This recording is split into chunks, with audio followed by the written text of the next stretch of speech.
Have you ever struggled with believing in yourself? And secondly, why do you think it's such a prevalent issue with people actually believing in oneself today?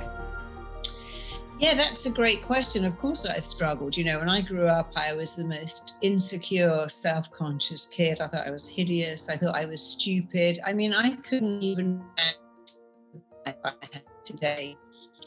And having gone through the school system, being a head teacher's daughter and having a child myself, no baby is going to look at me. I've got milk spots, or I'm naked, or I haven't got any teeth, or I haven't got any hair, and that baby next to me is much cuter.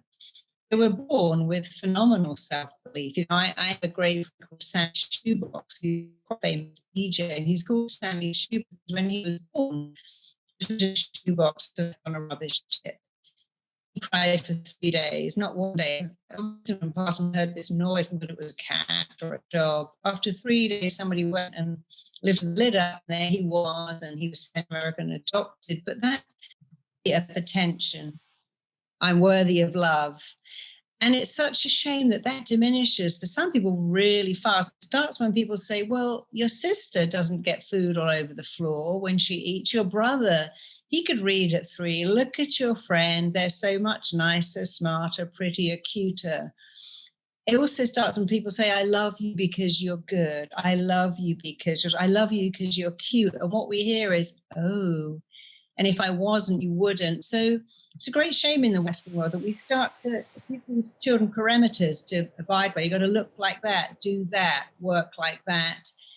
And it's very easy for kids to think I'm not enough. And the problem is that when you're little, you have to idealize your parents because you know that your survival depends on them liking you.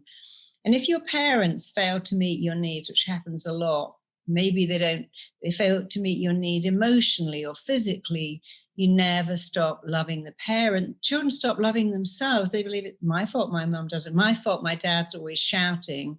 I need to step up here and get better.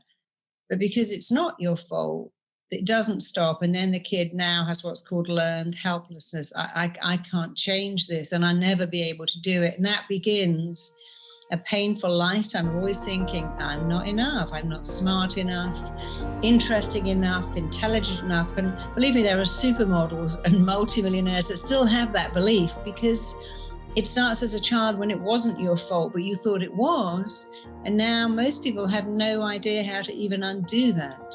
And I certainly had that for years.